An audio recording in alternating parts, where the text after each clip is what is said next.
first of all, don't take yourself so seriously, ever. Two is, don't be afraid to sort of take your toys and run away when you have value. This is the Insurance Technology Podcast, where we bring interesting people from across the insurance ecosystem to discuss and debate technology's impact on the industry. Join us each episode for insights and best practices from industry stewards and tomorrow's innovators.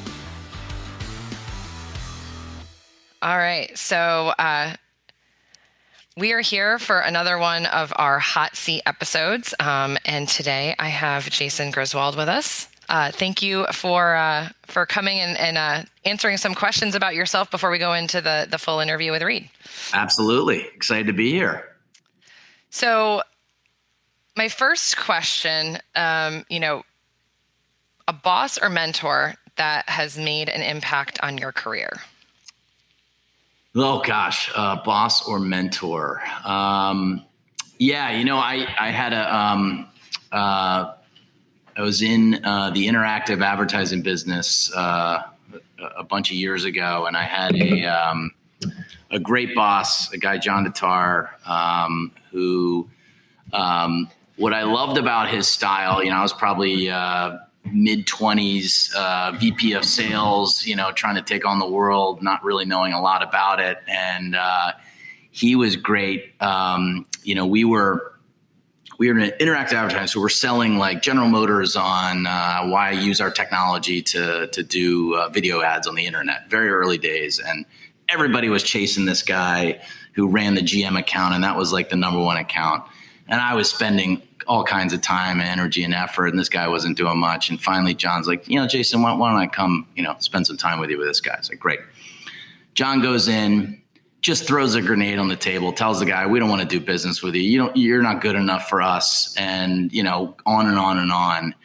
And what do you know? The IO insertion order came a week later, and I'll never forget just the perspective that John brought was like, first of all, don't take yourself so seriously, ever.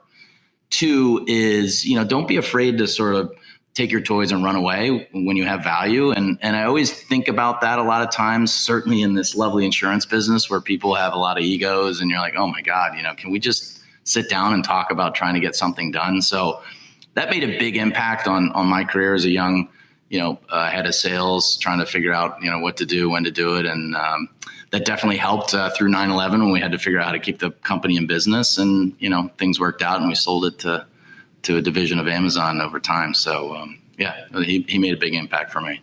Awesome. Yeah, it seems to be a trend we keep hearing, like, don't take yourself too seriously is something that I think everybody starts to understand, right? So is there some advice that you've gotten, and from who, that's kind of helped you to, become the CEO you are today? Yeah, well, I'd say probably the best advice I got was from my grandfather, and it's maybe not the most appropriate, but it was, take care of business before the business day starts. And he literally, that was his advice. Now, he was a CEO of a bank, ran it through the Depression. I mean, this guy has seen it all, and he was sort of a revered guy. And I'll never forget, I was trying to get my first job in overseas in London, and I said, of course we called him grandfather, if that's any indication. And I said, grandfather, what advice do you have for me? And he's literally like, Jason, just make sure you take care of business before the business day starts. I was like, okay. So I take that advice. So that sums it up. All right. So now some of the quick hits. Favorite movie? Oh man, favorite movie has got to be, well, right now it's Top Gun, given we're coming off of, a visit to Oshkosh. It's definitely Top Gun. Yeah. The original or the new one? The new one is just so good. It's like a rarity that you have a sequel that's almost better than the original. And maybe, I may get skewered for that, but that is the case. It seems to be what I've been hearing. Favorite music genre?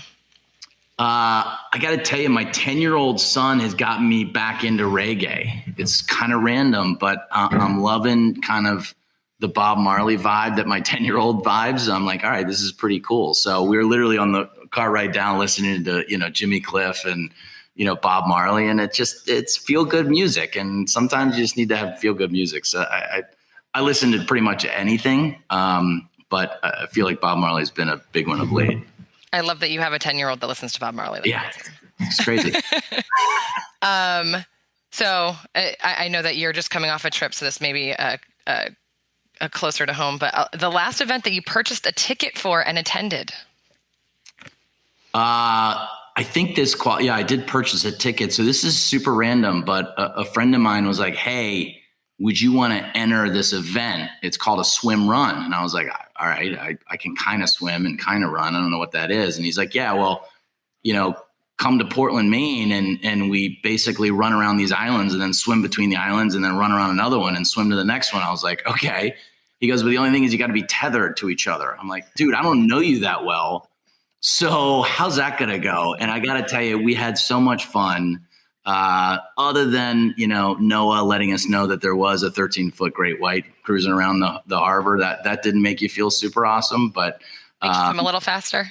Yeah, you swam a little tighter, a little faster. Not a lot of dilly-dallying in the water, but it's supposedly this like new sport that you keep your shoes on and you just go in the water, you swim, you get out, you run, and we probably, I don't know, it was 9 miles of running and 2 miles of swimming or something. It was probably at the edge of my comfort zone. But that was the last event I did that I guess I purchased a ticket. So I don't know if that qualifies. Yeah, no, I'll take it. All right, first car you ever drove? Toyota 4Runner with a 2-inch lift with Mickey Thompson tires with a removable back top. And current car? Well, this is going to go polar opposite. I actually have a Rivian truck, probably an early delivery of this electric truck, which is really just a giant iPhone with wheels. Because I didn't know that if you press the update button, it renders it totally useless. So just don't do that before carpool, which I've done plenty. All right. Well, that is the end of the questions for the hot seat. So we look forward to the full interview with Reed coming up in a few weeks. Thanks Awesome. again for your time. Thank you.